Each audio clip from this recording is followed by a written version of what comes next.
Hello, ఇవాళ Krishnashtami special అటుకుల పాయసం ఎలా చేయాలో చూద్దాం. ముందుగా సబ్స్క్రైబ్ బటన్ క్లిక్ చేసి వీడియో నచ్చితే షేర్ చేయండి. ముందుగా ఒక ప్యాన్లో 2 స్పూన్స్ నెయ్యి వేసుకొని అందులో కొంచెం జీడిపప్పు, కిస్మిస్ దోరగా వేయించుకొని పక్కన పెట్టుకోవాలి.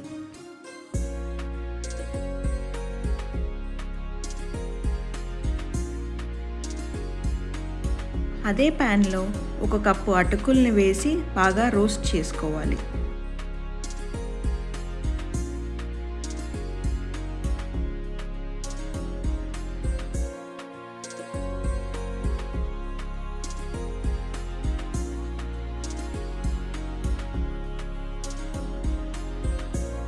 అటుకులు రోస్ట్ అయ్యాక 1 గ్లాసు పాలు, 2 గ్లాసుల నీళ్లు పోసుకొని అటుకులు ఉడికేదాకా కలుపుకోవాలి.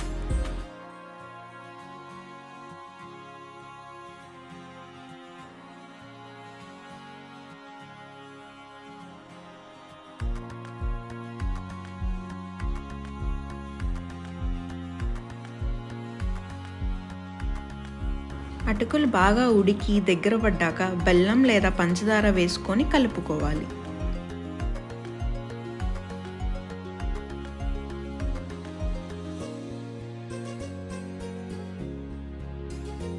బెల్లం కరిగాక ఫ్లేవర్ కోసం ఇలాచీ వేసుకొని బాగా కలుపుకోవాలి.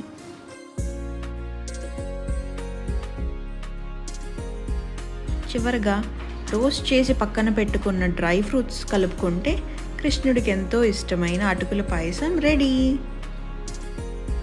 మీకు ఈ వీడియో నచ్చినట్టయితే అందరికీ తప్పకుండా షేర్ చేయండి. Bye bye.